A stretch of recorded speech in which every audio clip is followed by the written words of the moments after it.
The morning sun cast long shadows across the Nevada training grounds as Emily Carter adjusted her worn baseball cap and stepped up to the firing line. Her faded jeans and simple flannel shirt stood in stark contrast to the crisp military uniform surrounding her. 5 Army Rangers watched with barely concealed amusement as this ordinary-looking woman from small-town Montana prepared to demonstrate what she claimed were exceptional marksmanship skills. Before we jump back in, tell us where you're tuning in from, and if this story touches you, make sure you're subscribed, because tomorrow I've saved something extra special for you.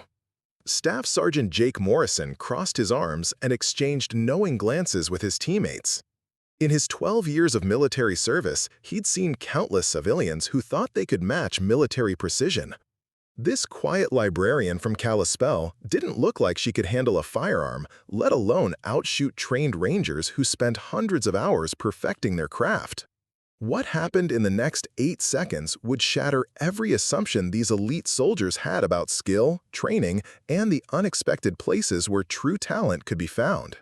Emily Carter had never intended to find herself on a military firing range surrounded by some of America's most elite soldiers. 3 weeks earlier, she'd been cataloging books in the Kalispell Public Library, living the quiet life she'd built after returning from college with a degree in literature.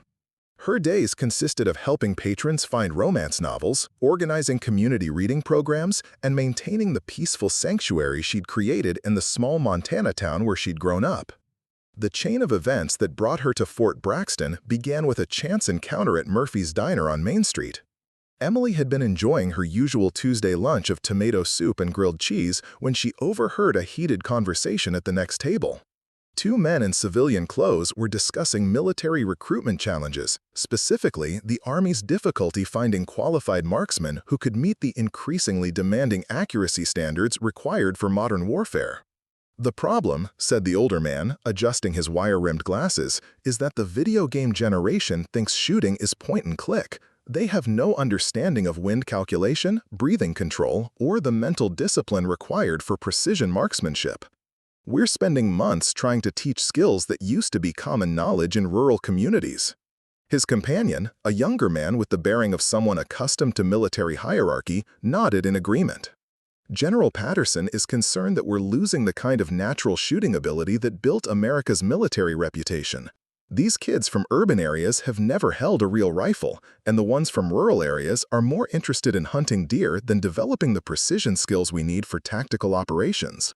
Emily found herself listening more intently as the conversation continued. The older man, who introduced himself as Dr. Robert Hemley, was apparently a military consultant specializing in marksmanship training programs. His companion was Captain Stephen Walsh, responsible for developing new recruitment and assessment protocols for specialized military positions. Dr. Henley leaned forward, his voice carrying frustration that came from months of disappointing results. "We've tested over 200 candidates in the past year, Captain. Maybe 15 showed the kind of natural ability we're looking for, and only 3 made it through the full training program. The military is facing a precision marksmanship crisis that could affect operational effectiveness in future conflicts."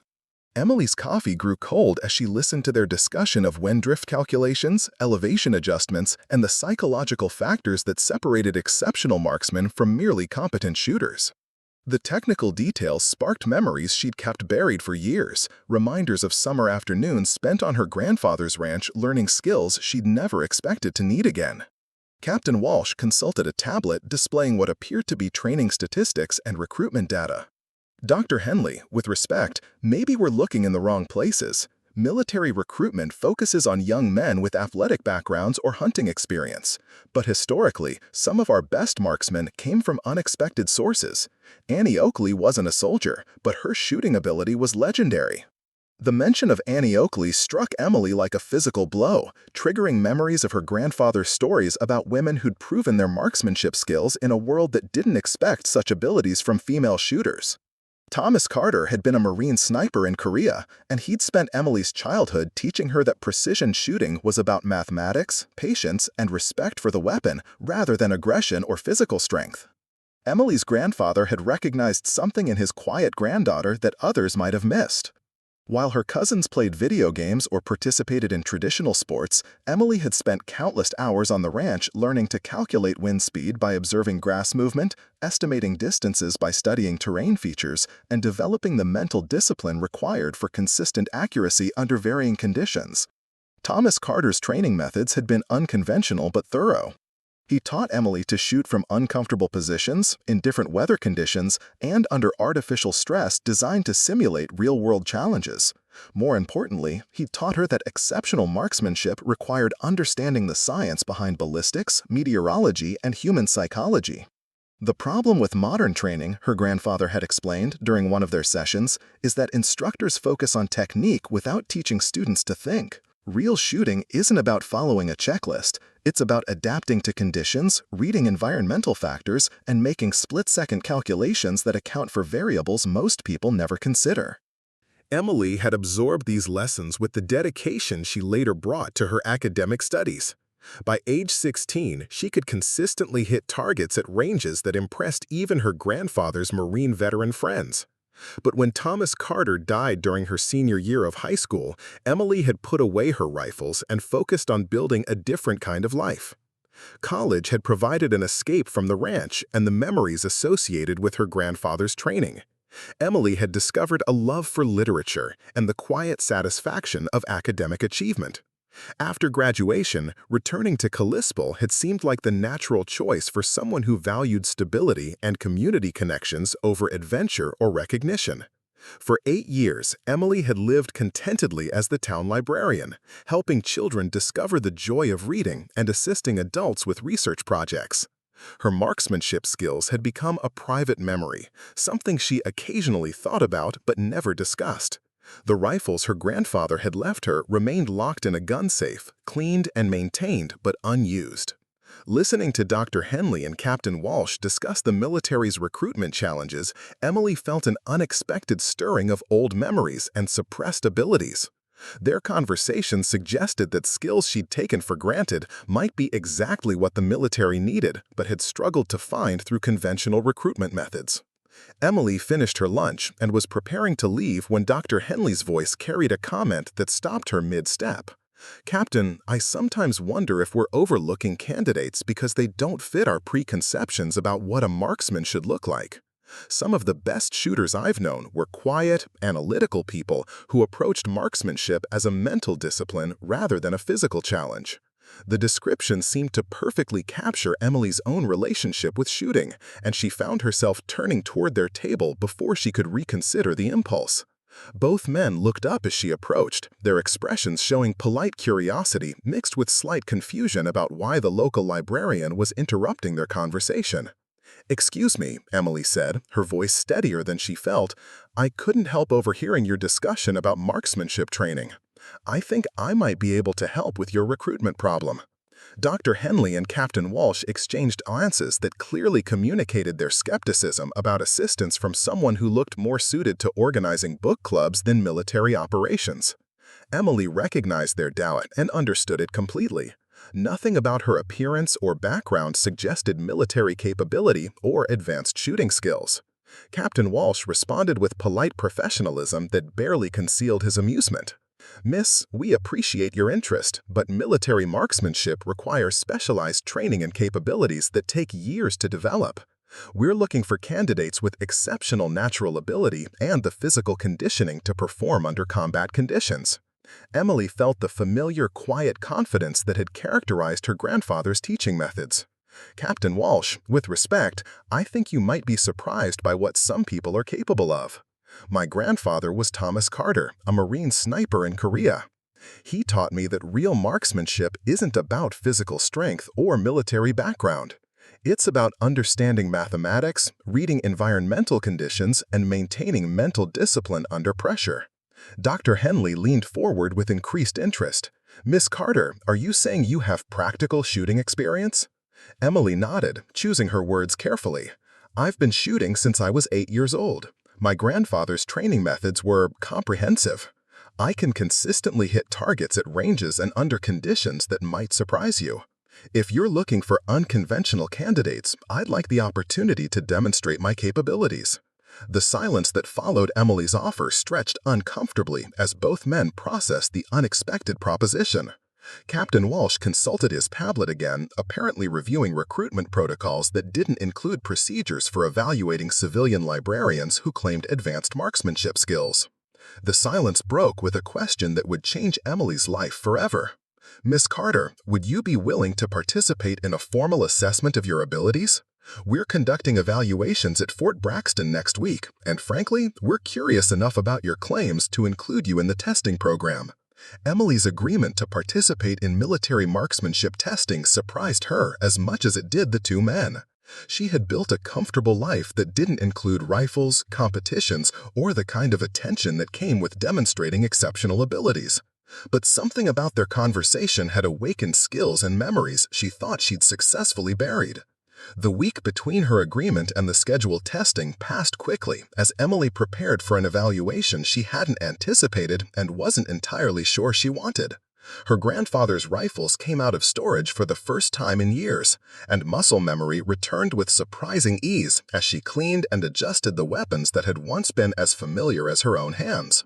Emily's preparation included several private practice sessions at an abandoned quarry outside Kalispell, where she could test her abilities without attracting attention from curious townspeople. The first shots confirmed that 8 years away from shooting hadn't diminished her fundamental skills. Her grandfather's training had created neural pathways that remained intact despite years of disuse. But Emily also discovered that her academic background had enhanced rather than replaced her marksmanship abilities. Years of research, analysis, and systematic thinking had refined the mental discipline that exceptional shooting required. She approached each shot with the same methodical preparation she brought to complex library research projects. Preparing and narrating this story took us a lot of time, so if you are enjoying it, subscribe to our channel. It means a lot to us. Now, back to the story. The morning of her departure for Fort Braxton, Emily stood in her grandfather's old workshop, surrounded by the tools and memories that had shaped her early understanding of precision and patience. The rifles in their carrying cases represented a part of herself she'd thought she'd outgrown, but which now seemed to be calling her toward a future she couldn't yet imagine. Emily's arrival at Fort Braxton marked the beginning of an evaluation process that would challenge every assumption about natural ability, unconventional talent, and the unexpected places where exceptional skills could be discovered. She was about to meet 5 Army Rangers who thought they understood what marksmanship looked like, and in the process, discover capabilities within herself that years of quiet library work had only strengthened. The armory at Fort Braxton hummed with the quiet efficiency of military precision as Emily Carter signed the necessary paperwork for her marksmanship evaluation. Sergeant First Class Maria Rodriguez handed her a clipboard containing liability waivers, equipment agreements, and assessment protocols that outlined the testing procedures she would face over the next 2 days. "Miss Carter," Rodriguez said, her tone professional but carrying undertones of curiosity, "you'll be evaluated alongside our current Ranger candidates. These are experienced soldiers who've already completed basic marksmanship training and are competing for advanced sniper positions. Are you certain you want to participate in the same assessment program?" Emily nodded while reviewing the documents that detailed shooting distances from 200 to 1,200 meters, accuracy requirements that demanded sub-minute of angle precision, and stress tests designed to evaluate performance under simulated combat conditions. The evaluation standards were significantly more demanding than anything she'd experienced during her private practice sessions in Montana. The weapon selection process revealed the first hint of the challenges Emily would face during her assessment. The available rifles included several military systems she'd never handled, each with different operating characteristics, ballistic properties, and optical configurations that would require rapid adaptation and learning. Staff Sergeant Jake Morrison entered the armory as Emily was examining a military-issue precision rifle that bore little resemblance to her grandfather's hunting weapons. Morrison's initial assessment of the civilian candidate was immediate and dismissive, based on visual cues that suggested inexperience with military equipment and protocols. "Rodriguez, is this our civilian volunteer?" Morrison asked, his tone carrying the barely concealed amusement of someone encountering an obvious mismatch between candidate and challenge.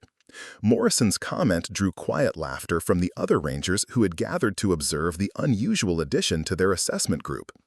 Corporal Danny Brooks, a competitive shooter from Texas who dominated recent marksmanship competitions, studied Emily's civilian clothing and uncertain handling of the military equipment with open skepticism. "Ma'am," Brooks said, his Texas drawl carrying false politeness, "no disrespect intended, but this evaluation is designed for soldiers who've spent years developing their shooting skills. These tests aren't really appropriate for civilian hobbyists or hunting enthusiasts." Emily felt the familiar quiet determination that had sustained her through challenging academic research projects and difficult library patrons. "Gentlemen," Emily replied, her voice maintaining the calm tone she used for managing difficult situations at the library, "I appreciate your concern, but I'm here at the specific invitation of Dr. Henley and Captain Walsh. I understand the evaluation standards, and I'm prepared to demonstrate my capabilities under the same conditions you'll face." Sergeant Morrison exchanged meaningful glances with his teammates, clearly communicating their shared opinion about the civilians' chances of surviving even the basic components of their assessment program. The Rangers had trained together for months, developing the teamwork and competitive spirit that drove them to constant improvement in their military specialties. The 5 Rangers represented different backgrounds and shooting disciplines, but shared the confidence that came from proven performance under demanding conditions. Morrison specialized in long-range precision shooting and had earned recognition for exceptional accuracy during deployment operations. Brooks brought competitive shooting experience and natural ability that had made him one of the unit's most consistent performers. Specialist Ryan Taylor had grown up hunting in rural Wisconsin and possessed the kind of practical field knowledge that translated well to military marksmanship applications. His understanding of wind, weather, and terrain gave him advantages that complemented his formal military training. Private First Class Michael Chen represented the new generation of military marksmen, combining advanced technical knowledge with systematic training methods that emphasize data analysis and scientific approaches to precision shooting. His mathematical background allowed him to calculate complex ballistic solutions with exceptional accuracy. Staff Sergeant Kevin O'Brien rounded out the group with leadership experience and tactical knowledge that came from multiple deployments in challenging environments.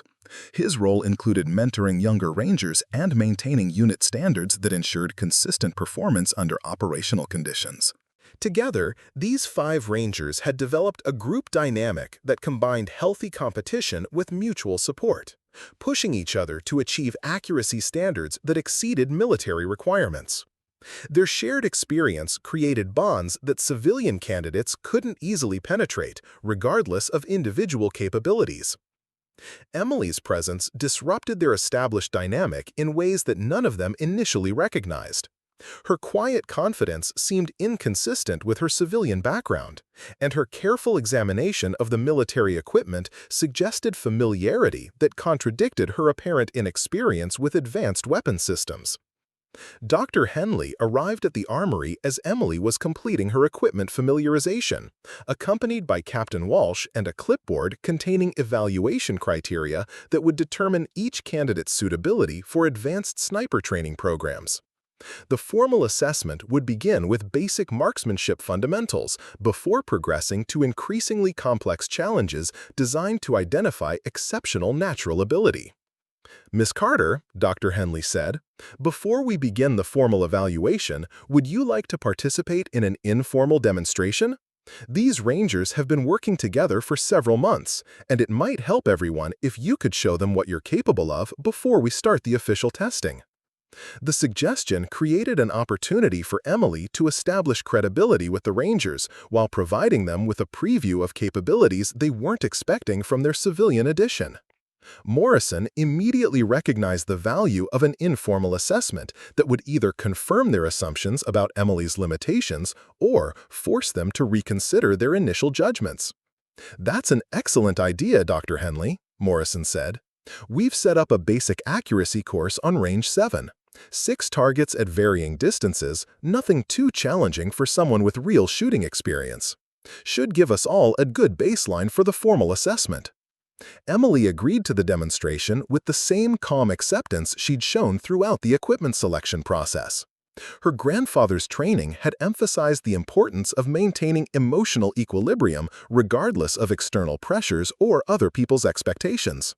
Performance anxiety was a luxury that precision marksmen couldn't afford.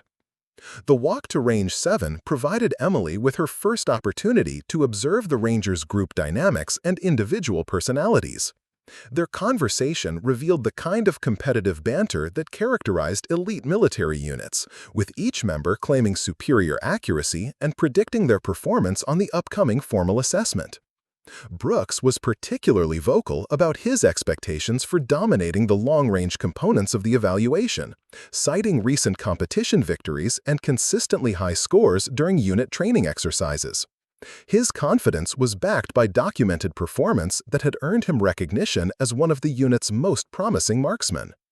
Chen contributed technical observations about weather conditions, wind patterns, and optical settings that would affect accuracy during the demonstration.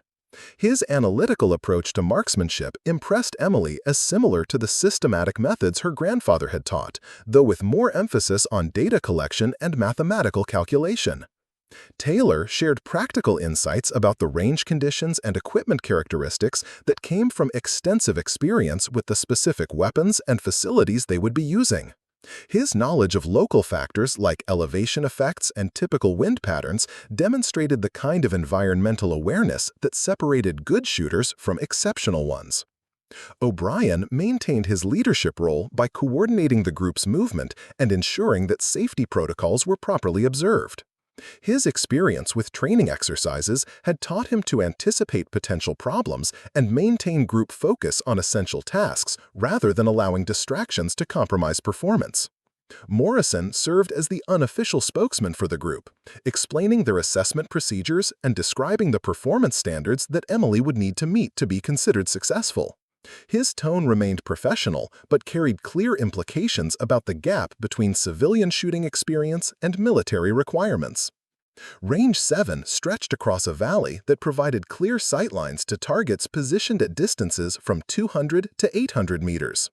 The facility included adjustable target systems, wind flags, and electronic scoring equipment that would provide immediate feedback on accuracy and precision. Environmental conditions were ideal for precision shooting, with minimal wind and excellent visibility.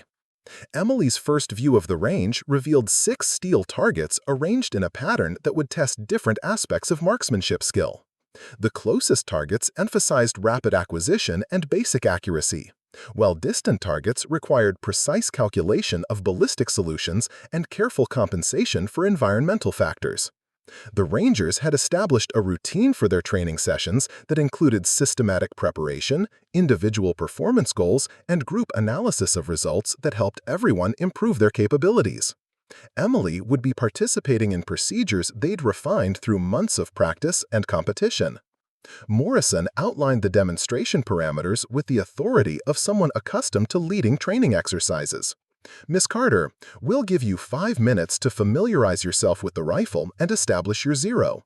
Then you'll have the opportunity to engage all 6 targets in whatever sequence you prefer. We typically allow 2 minutes for completion, but you can take whatever time you need."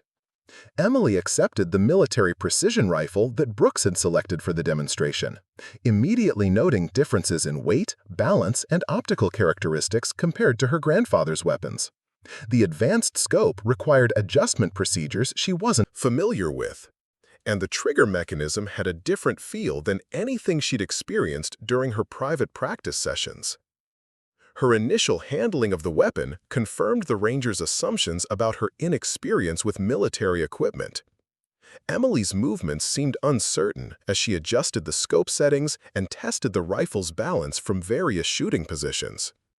Her civilian clothing and hesitant equipment manipulation created the impression of someone struggling with unfamiliar technology. The 5 Rangers positioned themselves where they could observe Emily's performance while maintaining the kind of respectful distance that military courtesy required during individual demonstrations. Their body language and quiet comments revealed expectations of polite failure, followed by gracious encouragement and suggestions for alternative activities more suited to civilian capabilities. Emily's preparation included careful observation of wind conditions, target distances, and environmental factors that would affect bullet trajectory. Her systematic approach impressed Dr. Henley as consistent with serious marksmanship training, but the Rangers interpreted her deliberate methodology as inexperience requiring excessive time for basic tasks. Chen checked his stopwatch as Emily settled into her shooting position behind the rifle, ready to document her performance for comparison with their own training results. The informal demonstration was about to reveal whether the civilian librarian from Montana possessed capabilities that would justify her inclusion in their elite assessment program. Emily's breathing settled into the rhythm her grandfather had taught her as she aligned the rifle's crosshairs with the first target. The military weapon felt foreign in her hands, but the fundamental principles remained unchanged from her childhood training. Wind speed, distance calculation, and bullet drop compensation became mathematical problems to solve rather than obstacles to overcome. The Rangers watched from their observation positions, expecting to witness the kind of struggling performance typical of civilian shooters attempting military-grade precision challenges.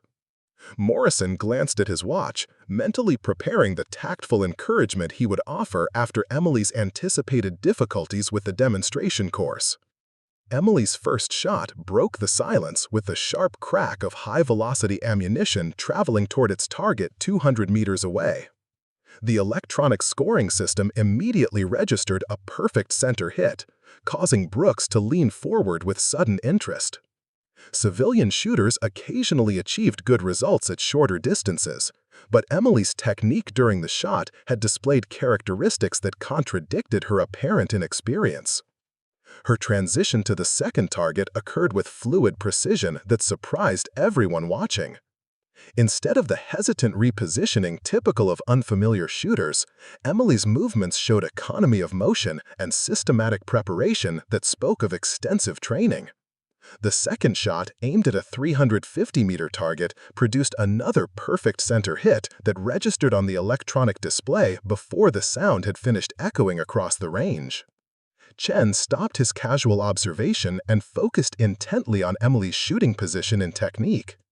Her breathing patterns, trigger control, and scope adjustment procedures displayed characteristics associated with advanced marksmanship training rather than civilian hobbyist activities. The mathematical precision of her elevation adjustments suggested understanding of ballistic principles that typically required formal instruction to master. Emily's third shot engaged the 500-meter target with a confidence that made O'Brien exchange questioning glances with his teammates. The bullet struck dead center, producing a metallic ring that carried clearly across the range. 3 consecutive perfect hits moved Emily's performance beyond the realm of lucky coincidence into territory that demanded serious attention from the observing Rangers. The fourth target, positioned at 650 meters, required compensation for wind drift and bullet drop that challenged even experienced military marksmen. Emily's preparation included careful observation of wind flags and grass movement that demonstrated environmental awareness her grandfather had considered essential for long-range accuracy. Her sight adjustments were precise and confident, suggesting familiarity with ballistic calculations that civilian shooters rarely possessed. Morrison found himself analyzing Emily's shooting fundamentals with the critical eye he typically reserved for evaluating Ranger candidates. Her position was textbook perfect, her breathing control was exceptional, and her trigger technique showed the kind of consistency that required years of practice to develop. Nothing about her performance matched the expectations created by her civilian appearance and uncertain equipment handling. Emily's fourth shot produced another perfect center hit that caused Taylor to mutter under his breath about the impossibility of 4 consecutive bullseyes from someone who'd seemed unfamiliar with military equipment minutes earlier. The electronic scoring system registered impact coordinates that clustered within a group size smaller than what most of the Rangers achieved during their best training sessions. The fifth target stretched to 750 meters, a distance that required sophisticated understanding of atmospheric effects, bullet trajectory, and precision shooting techniques.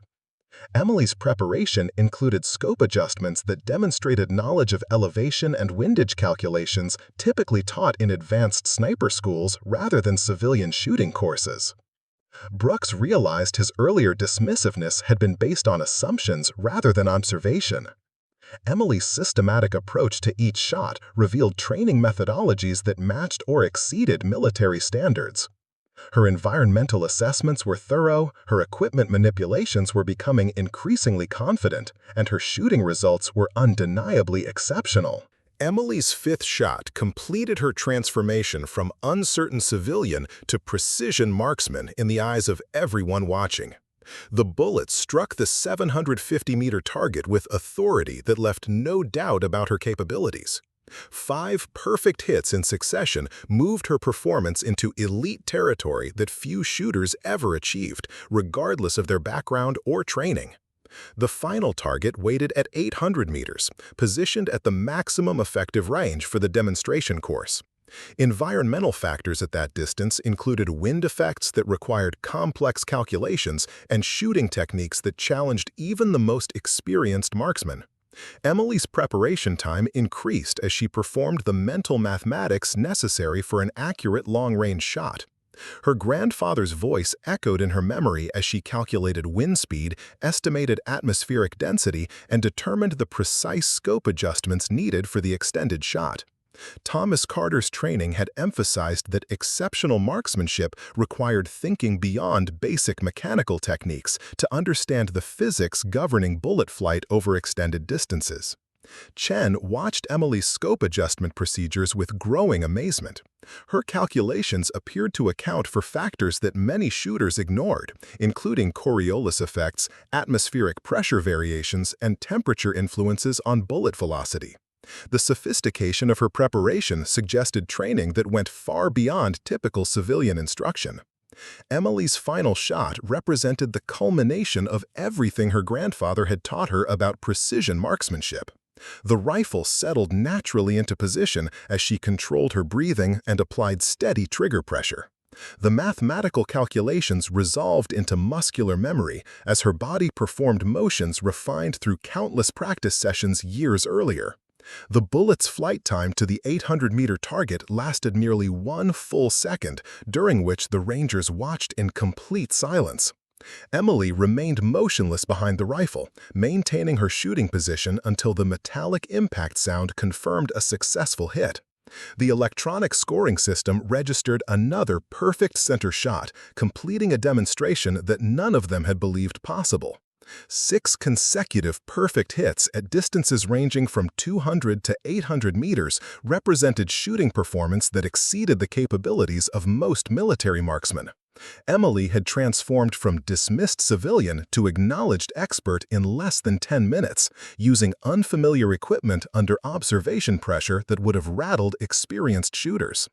The silence following Emily's final shot stretched uncomfortably as the Rangers processed what they had witnessed. Morrison's mental framework for evaluating marksmanship ability required complete revision to accommodate Emily's exceptional demonstration. His years of military experience provided no reference point for civilian shooters achieving such precision with apparent ease. Brooks approached Emily as she cleared the rifle and returned it to safe condition, his earlier confidence replaced by genuine curiosity about her background and training. "Miss Carter, that was unexpected. Where exactly did you learn to shoot like that?" Emily's response carried the same quiet confidence she'd maintained throughout the demonstration.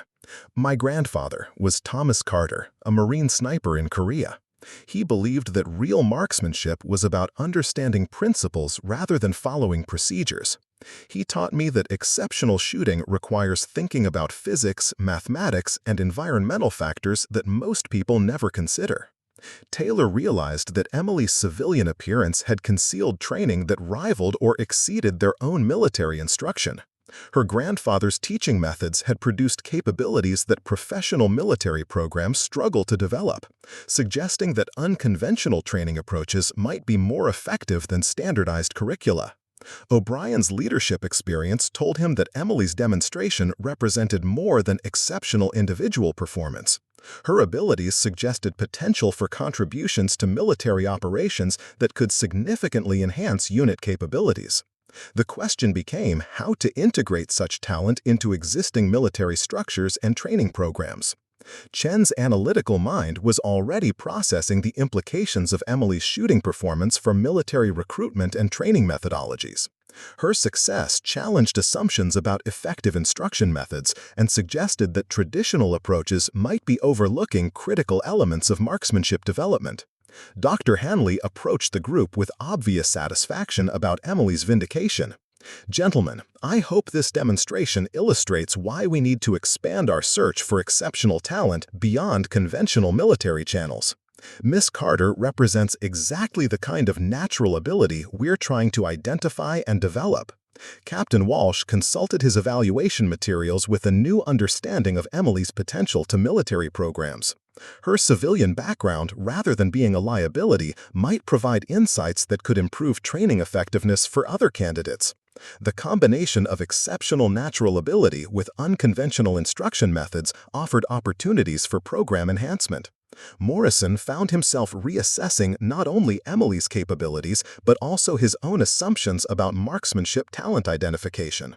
Her demonstration had revealed blind spots in military evaluation procedures that might be causing them to overlook qualified candidates who didn't fit expected profiles.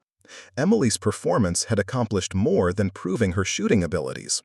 She had forced 5 experienced Rangers to confront their preconceptions about civilian capabilities and consider that exceptional talent might exist in places they had never thought to look.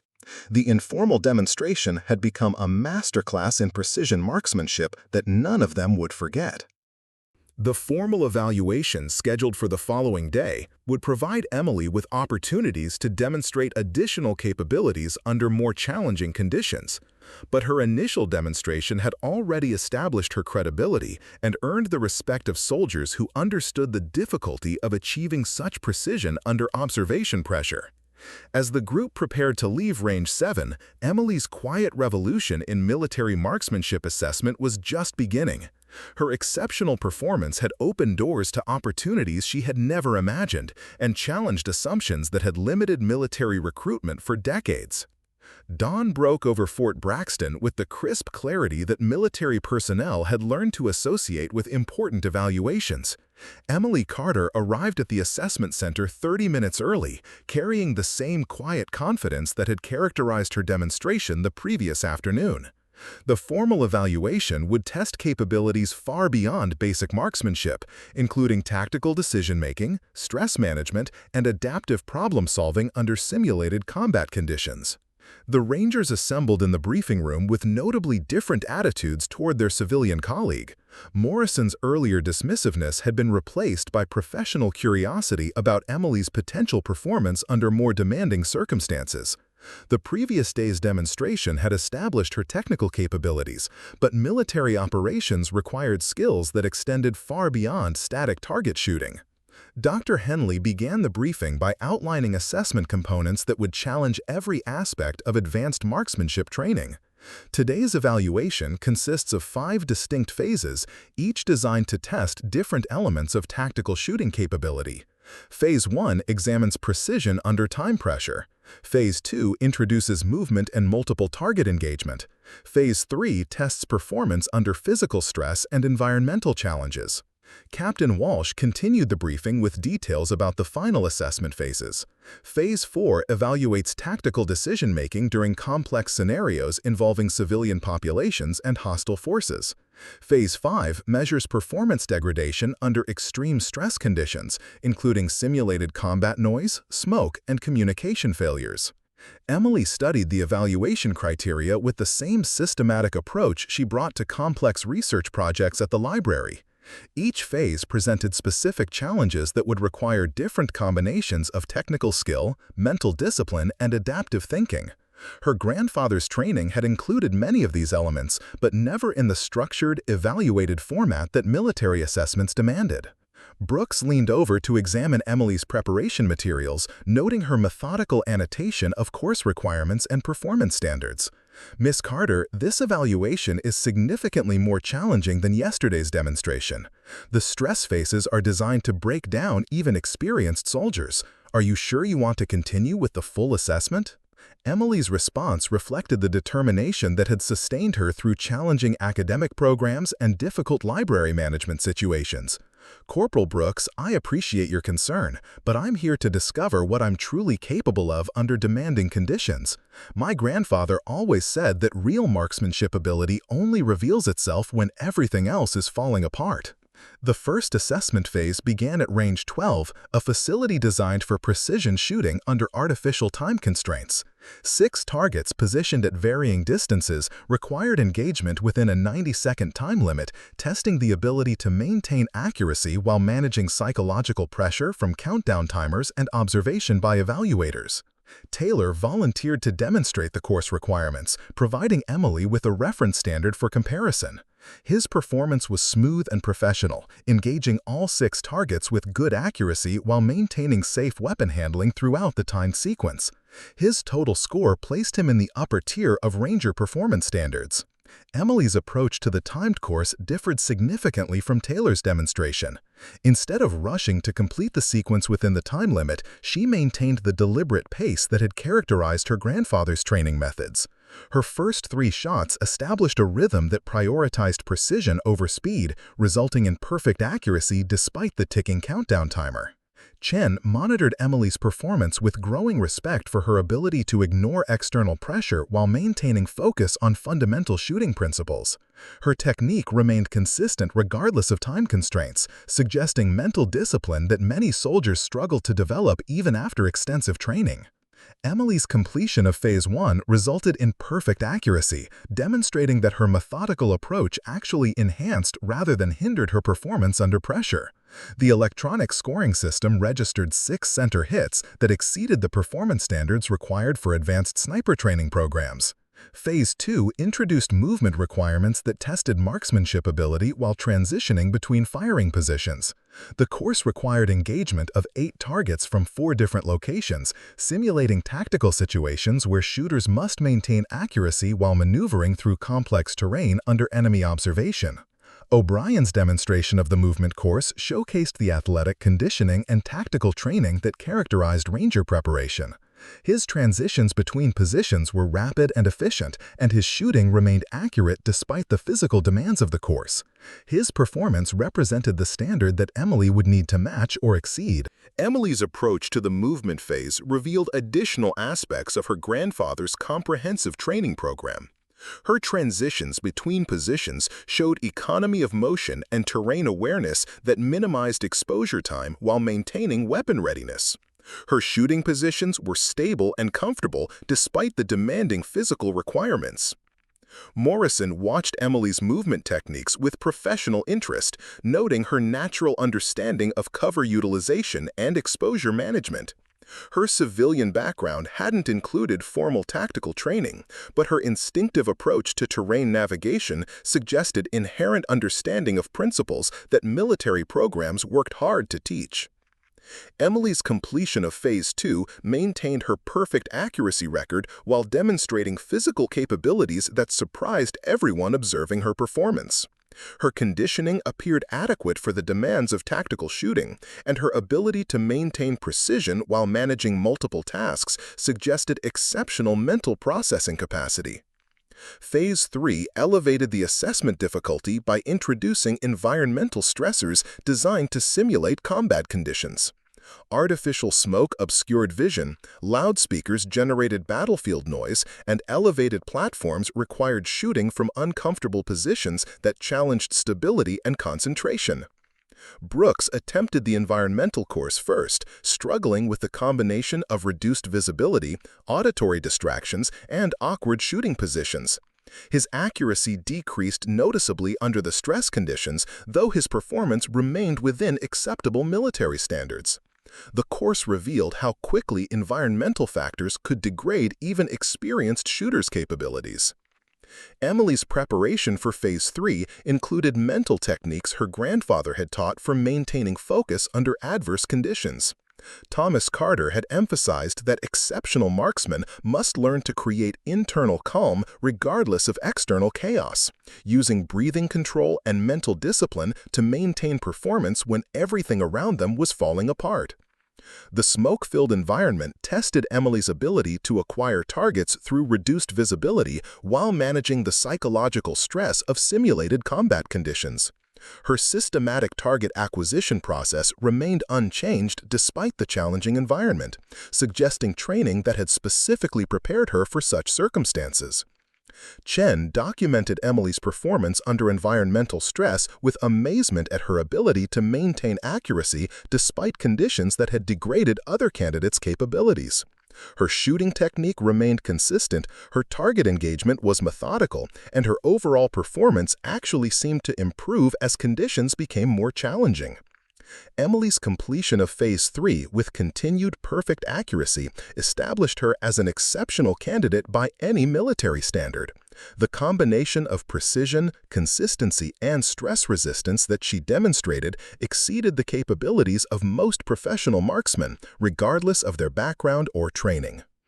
Phase 4 introduced tactical decision-making requirements that tested judgment and ethical reasoning under pressure. The scenarios involved discriminating between hostile and civilian targets while making rapid engagement decisions that balanced mission success with protection of innocent personnel.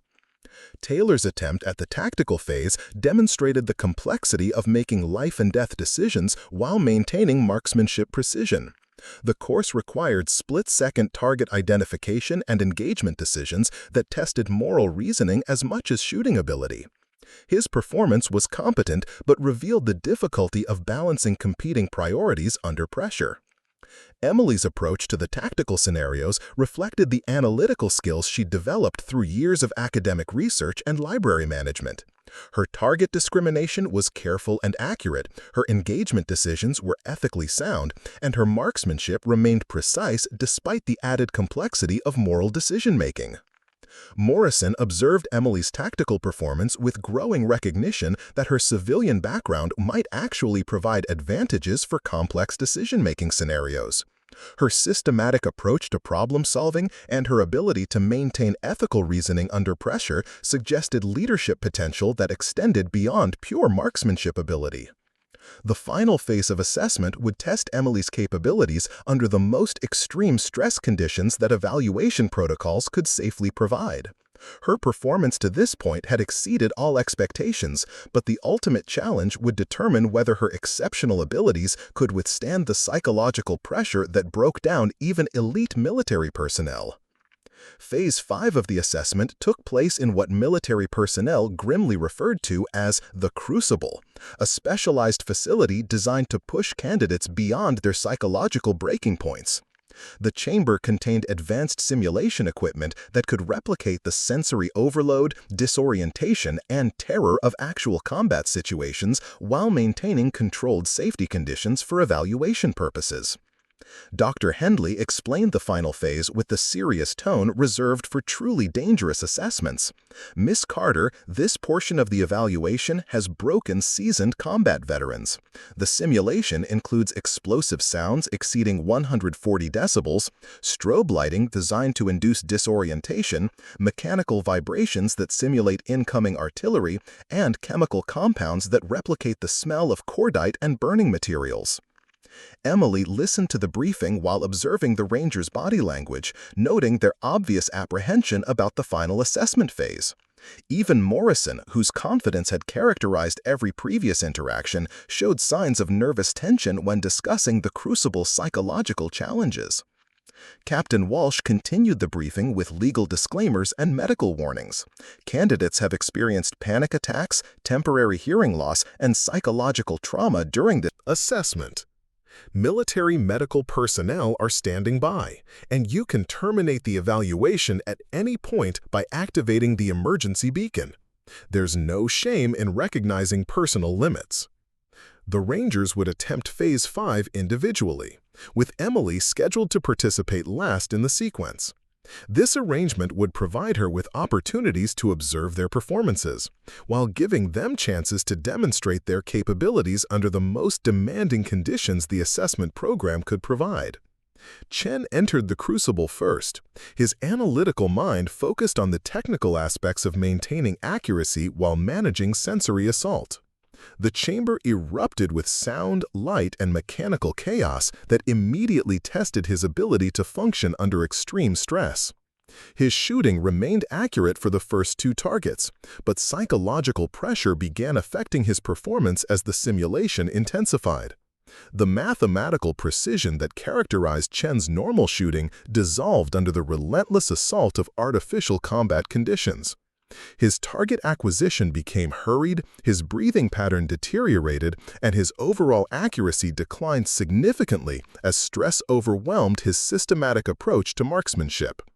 Chen completed the course with acceptable accuracy, but emerged from the crucible visibly shaken by the experience. His normally composed demeanor showed signs of stress that would require time to resolve, demonstrating why the final phase was considered the ultimate test of mental toughness and psychological resilience.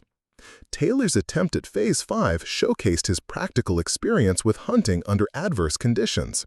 But the Crucible's artificial stressors exceeded anything he'd encountered in natural environments. His performance deteriorated more gradually than Chen's, but the cumulative effect of sensory overload eventually compromised his ability to maintain precision shooting standards. The simulation's combination of explosive sounds, disorienting lights, and chemical odors created psychological pressure that overwhelmed Taylor's normally reliable shooting fundamentals. His final accuracy score remained within acceptable limits, but his obvious distress upon completion revealed how thoroughly the experience had tested his mental reserves. Brooks approached Phase 5 with the confidence of someone whose competitive shooting experience had included pressure situations and crowd noise. However, the Crucible's assault on multiple sensory systems simultaneously created challenges that differed qualitatively from competition stress. His performance showed remarkable resilience initially, but gradually degraded as the simulation continued. The mechanical vibrations that simulated incoming artillery proved particularly challenging for Brooks, disrupting his shooting platform and forcing constant readjustment of his position and sight picture. His competitive background helped him maintain focus longer than the others, but even his exceptional mental toughness eventually succumbed to the relentless psychological assault. O'Brien's leadership experience and combat deployment history provided advantages that the younger Rangers lacked, but the Crucible was designed to break down even experienced soldiers. His performance remained steady longer than his teammates, reflecting mental discipline developed through actual exposure to combat stress and life-threatening situations. The simulation's psychological warfare components proved most challenging for O'Brien, as they triggered memories of actual combat experiences that complicated his ability to treat the assessment as mere training. His shooting accuracy suffered as psychological responses to simulated threats interfered with the mechanical precision required for marksmanship excellence. Morrison's attempt at Phase 5 represented the culmination of Ranger training and experience, but even his exceptional preparation couldn't fully prepare him for the Crucible's systematic assault on human sensory systems. His performance demonstrated why he held leadership positions, maintaining accuracy and composure longer than anyone else had managed. The final moments of Morrison's assessment revealed the limits of human psychological endurance under artificial stress conditions. His shooting remained technically proficient, but the cumulative effect of sensory overload eventually affected his performance in measurable ways. Emily entered the Crucible with the same quiet determination that had characterized her entire assessment process. The chamber's initial assault of sound, light, and chemical stimuli was overwhelming, but her grandfather's training had included specific preparation for maintaining focus under conditions designed to break down mental discipline. Thomas Carter's training methods had emphasized that exceptional marksmanship required the ability to create internal calm regardless of external chaos. His exercises had included shooting while exposed to loud noises, bright lights, and artificial distractions specifically designed to test Emily's ability to maintain concentration under adverse conditions. The crucible's explosive sounds triggered memories of her grandfather's training sessions, where he'd used firecrackers and air horns to simulate battlefield noise while requiring her to maintain perfect accuracy. The disorienting strobe lights reminded her of exercises conducted during lightning storms, when Thomas had insisted that real marksmen must be able to shoot regardless of environmental conditions. Emily's shooting technique remained unchanged despite the crucible's assault on her sensory systems. Her breathing patterns stayed consistent, her target acquisition remained methodical, and her trigger control showed no signs of the degradation that had affected the Rangers' performances. The mechanical vibrations that had disrupted the other shooting platforms became just another variable for Emily to compensate for, similar to the unstable shooting positions her grandfather had constructed using rickety scaffolding and wobbling platforms. Her body automatically adjusted to the artificial earthquake effects while maintaining the stable shooting foundation required for precision marksmanship. The chemical odors designed to replicate combat environments actually enhanced Emily's focus by triggering memories of her grandfather's stories about Korea and the importance of maintaining mission focus regardless of battlefield conditions. Instead of creating distraction, the artificial stimuli reinforced her connection to family military traditions and the responsibility that came with exceptional shooting ability. Emily's target engagement proceeded with mechanical precision that ignored the crucible's psychological warfare entirely. Each shot was calculated and deliberate, accounting for environmental factors while dismissing the artificial stressors as irrelevant to the fundamental physics of accurate shooting. Her performance remained perfect throughout the entire simulation. The Rangers watching Emily's progress through observation monitors struggled to understand how she maintained such composure under conditions that had challenged their own mental discipline.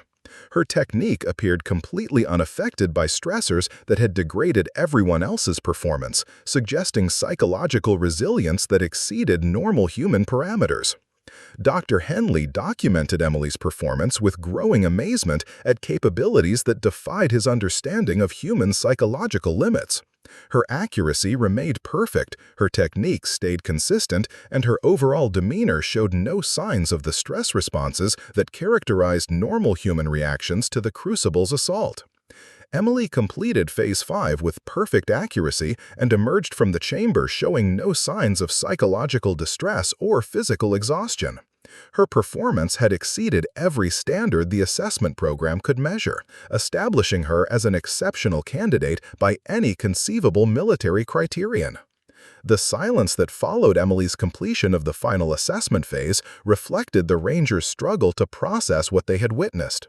Her civilian background and quiet demeanor had concealed capabilities that surpassed their own military training and combat experience, forcing them to reconsider fundamental assumptions about talent identification and development. Captain Walsh reviewed Emily's complete assessment scores with disbelief at results that exceeded the performance of elite military personnel across every measured category. Her accuracy had remained perfect throughout all 5 phases, her technique had stayed consistent under increasing stress, and her psychological resilience had proven superior to trained combat veterans. The assessment that was designed to identify exceptional military talent had instead revealed capabilities that transcended normal military parameters. Emily Carter had proven that unconventional backgrounds could produce abilities that formal military training struggled to develop, challenging assumptions about effective preparation for precision marksmanship roles. The debrief conference room at Fort Braxton hummed with tension as Emily Carter's assessment results were compiled and analyzed by a team of military specialists who had never encountered performance data that challenged their understanding of human capability. Colonel Patricia Hayes, the base commander, had been summoned to review results that exceeded every parameter in the military's marksmanship evaluation protocols. Emily sat quietly in a corner chair, still wearing her civilian clothes, among Rangers whose uniforms seemed to emphasize the gulf between her background and their military training. Dr. Henley spread Emily's complete assessment data across the conference table, his voice carrying the bewilderment of a researcher whose fundamental assumptions had been proven incorrect. Colonel Hayes, in 30 years of developing military assessment programs, I have never documented performance that approaches Miss Carter's results. Her accuracy remained perfect across all 5 assessment phases, her technique showed no degradation under extreme stress, and her psychological resilience exceeded that of combat veterans. Colonel Hayes studied the documentation with the critical eye of someone whose career had been built on evaluating military personnel under demanding conditions. Emily's civilian background created obvious complications for traditional military career pathways, but her demonstrated capabilities suggested potential contributions that could significantly enhance operational effectiveness. Morrison found himself reassessing fundamental beliefs about military training and talent development that had guided his entire career. Emily's performance had revealed gaps in his understanding of marksmanship excellence that formal military education had failed to address. Her civilian grandfather's training methods had produced results that elite military programs struggled to achieve. Miss Carter, Colonel Hayes said, "Your assessment results raise questions about how the military identifies and develops exceptional talent. Your capabilities exceed those who've spent years in specialized training programs. We need to understand how your background produced such extraordinary abilities." Emily's response reflected the analytical mindset that had characterized her academic career and library work. "Colonel, my grandfather believed that exceptional marksmanship required understanding principles rather than following procedures. He taught me to think about physics, mathematics, and psychology instead of just memorizing techniques. His training emphasized adaptability and mental discipline over standardized methods." Brooks leaned forward with genuine curiosity about training methodologies that had produced capabilities beyond his own competitive shooting background. Miss Carter, could you describe specific training exercises that your grandfather used? Military programs are always looking for more effective instruction methods. Emily's description of Thomas Carter's unconventional training revealed approaches that differed fundamentally from military marksmanship instruction. He believed that artificial stress during training was essential for real-world performance. We practiced shooting during thunderstorms, with firecrackers exploding nearby, while standing on unstable platforms and under time pressure that simulated combat conditions. Chen realized that Emily's grandfather had intuitively understood psychological principles that military training programs had only recently begun to incorporate. The systematic exposure to stress during instruction had created neural pathways that allowed her to maintain performance under conditions that overwhelmed conventional shooters. Captain Walsh consulted classified documents that outlined military personnel needs for specialized operations requiring exceptional marksmanship capabilities. Emily's demonstrated abilities matched requirements for programs that had struggled to find qualified candidates through traditional recruitment channels. Miss Carter, Walsh said, the military has immediate needs for personnel with your capabilities. However, your civilian status creates complications for conventional military career paths. We're prepared to offer several alternatives that could utilize your talents while respecting your background and preferences. The alternatives presented to Emily included civilian contractor positions, military consulting roles, and accelerated commissioning programs that would allow her to contribute to military operations without requiring traditional basic training or extended military commitment. Each option offered different combinations of responsibility, compensation, and lifestyle considerations. Taylor studied Emily's assessment results while contemplating how her success challenged his own understanding of effective training methods. His practical hunting background had provided advantages over urban recruits, but Emily's systematic preparation had produced capabilities that exceeded his own despite her lack of formal military instruction. O'Brien's leadership experience told him that Emily's exceptional abilities represented more than individual talent. Her success demonstrated that alternative training approaches might be more effective than conventional military methods for developing specialized capabilities. The implications extended beyond marksmanship to other military skills that might benefit from unconventional instruction. Dr. Henley proposed research collaboration that would analyze Emily's training background to identify specific methodologies that could enhance military instruction programs. Miss Carter, your grandfather's training methods produced results that we need to understand and potentially incorporate into military curricula.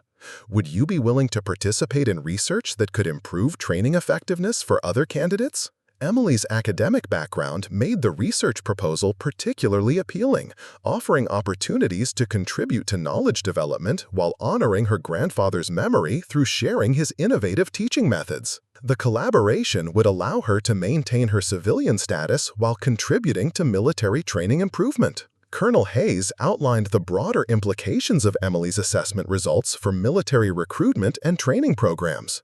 Miss Carter, your performance suggests that we may be overlooking exceptional talent by focusing too narrowly on conventional military backgrounds.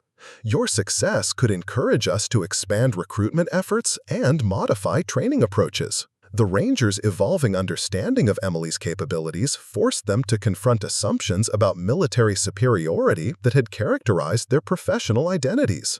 Her civilian background had produced abilities that exceeded their own specialized training, suggesting that effective skill development might occur outside traditional military structures. Morrison addressed the group's changed dynamic with characteristic leadership directness. Miss Carter, I apologize for our initial dismissiveness. Your demonstration taught us that exceptional ability can develop in unexpected places, and military personnel need to remain open to learning from unconventional sources. Emily's response reflected the humility that had characterized her interactions despite her extraordinary performance. Sergeant Morrison, no apology is necessary. Military personnel naturally expect capabilities to match backgrounds and training. My grandfather always said that real talent often hides in ordinary packages. Brooks realized that Emily's success provided opportunities for mutual learning that could benefit both civilian and military marksmanship communities. Her analytical approach to shooting problems might enhance competitive techniques, while military tactical knowledge could expand her understanding of practical applications. Chen proposed ongoing collaboration that would combine Emily's exceptional abilities with military operational experience to develop training programs that utilized the best elements of both civilian and military instruction methods. The partnership could produce comprehensive curricula that addressed gaps in current military training. Taylor suggested that Emily's hunting and environmental knowledge could complement military tactical training to create more effective field marksmanship programs. Her understanding of natural conditions and civilian shooting applications might enhance military training realism and practical effectiveness. O'Brien recognized that Emily's leadership potential extended beyond marksmanship into areas where her analytical skills and calm demeanor could contribute to military decision-making. Processes. Her performance under extreme stress suggested capabilities that could be valuable in command positions. The conversation gradually shifted from Emily's individual capabilities to broader questions about military training effectiveness and talent identification. Her success had revealed systematic limitations in conventional approaches that demanded institutional reflection and potential modification. Dr. Henley documented the session's conclusions with satisfaction that his recruitment theories had been vindicated by Emily's exceptional performance. Her success demonstrated that expanding search parameters beyond traditional military channels could identify talent that conventional recruitment methods missed entirely. Captain Walsh prepared recommendations for senior military leadership that would incorporate lessons learned from Emily's assessment into future recruitment and training programs. Her civilian background and unconventional preparation had produced capabilities that military programs needed to understand and potentially replicate. Emily's transformation from dismissed civilian to recognized expert had occurred within 48 hours, but the implications would influence military training and recruitment for years to come. Her grandfather's innovative teaching methods would become subjects of military research, and her own capabilities would contribute to operational programs requiring exceptional marksmanship skills. The Rangers who had initially laughed at Emily's civilian appearance now regarded her as a colleague whose abilities exceeded their own. Her quiet revolution in military assessment had challenged fundamental assumptions and opened possibilities for collaboration that could benefit both military and civilian marksmanship communities.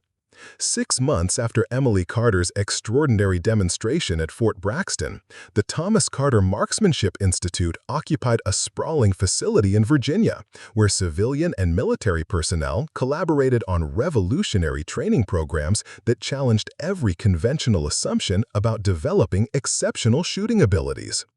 Emily's decision to establish the institute rather than accept military positions had created opportunities for innovation that traditional structures couldn't accommodate.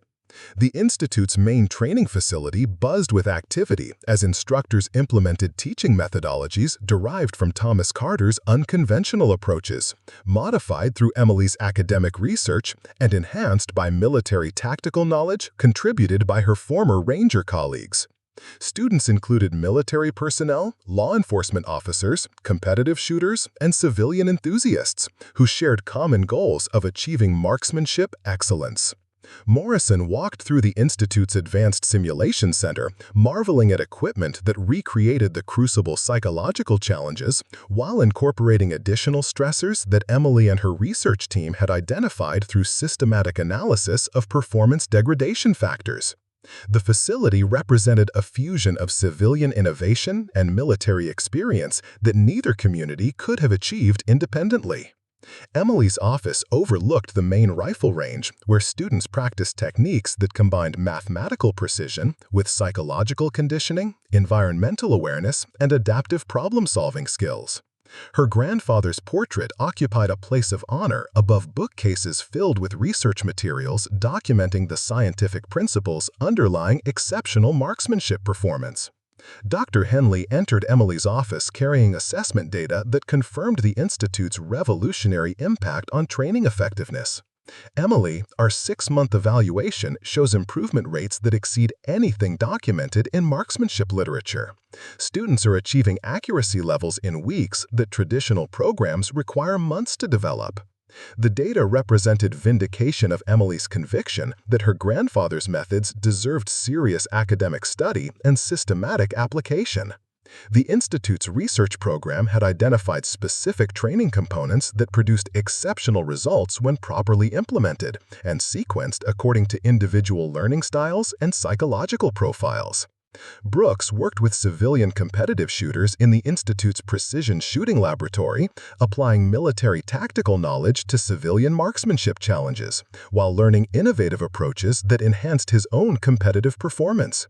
The collaboration had produced hybrid techniques that benefited both military and civilian shooting communities. Emily, Brooks said during their weekly coordination meeting, the competitive shooting community is requesting permission to incorporate our stress conditioning protocols into their training programs.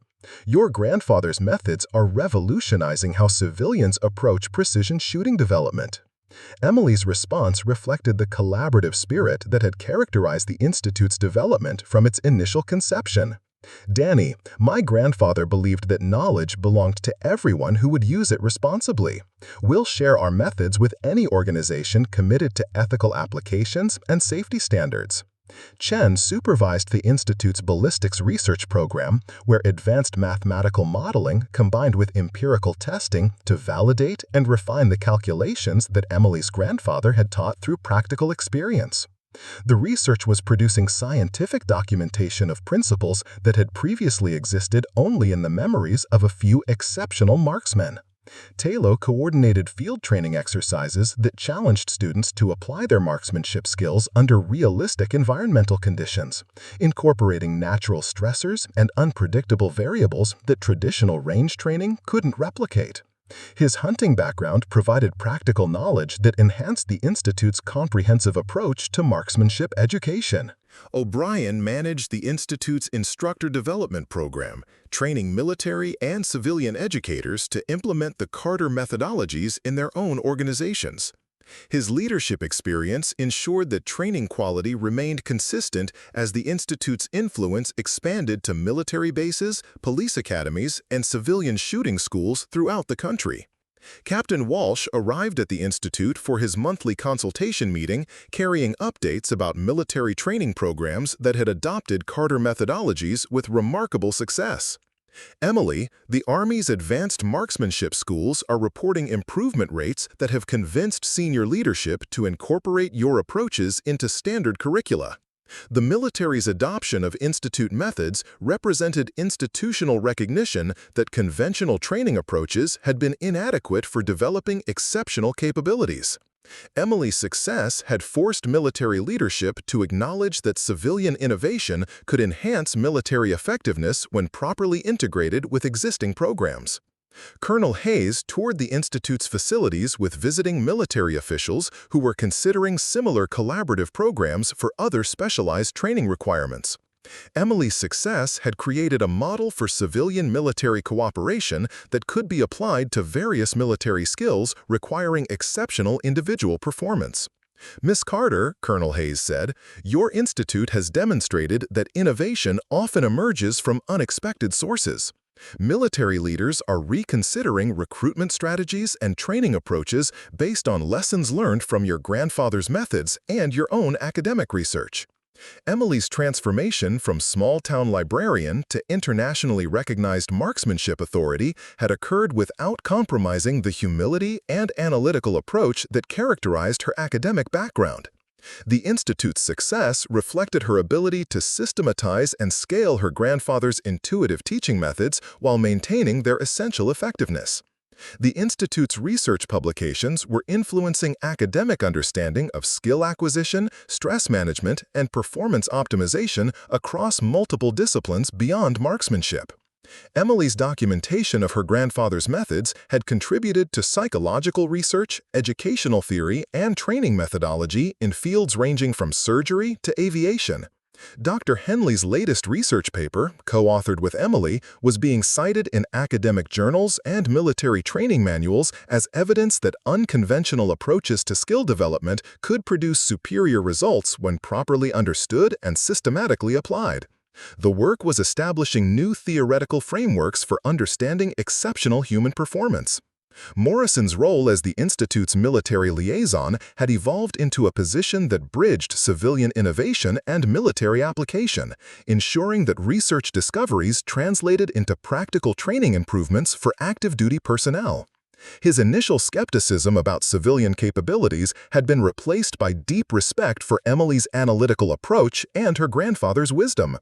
Emily, Morrison said during their planning session for next year's expansion, military recruitment has changed fundamentally because of your demonstration. We're now actively seeking candidates from unconventional backgrounds, and our assessment programs include stress conditioning protocols derived from your grandfather's methods. Emily's influence extended beyond marksmanship into broader questions about talent identification, skill development, and the value of preserving traditional knowledge while enhancing it through modern research methods. The Institute represented a model for combining historical wisdom with contemporary scientific understanding. The Institute's international program welcomed students from allied nations whose military forces were adapting Carter methodologies to their own training requirements. Emily's grandfather's innovative approaches were influencing marksmanship development worldwide, creating international networks of collaboration and knowledge sharing.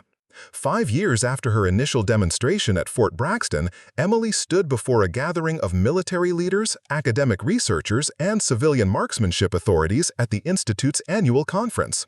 Her presentation summarized research findings that had revolutionized understanding of exceptional performance development. My grandfather taught me that real excellence requires understanding principles rather than memorizing procedures. Our research has confirmed his intuition and provided scientific documentation of why his methods produced exceptional results. The Thomas Carter Institute exists to ensure that his innovative approaches benefit anyone committed to achieving marksmanship excellence.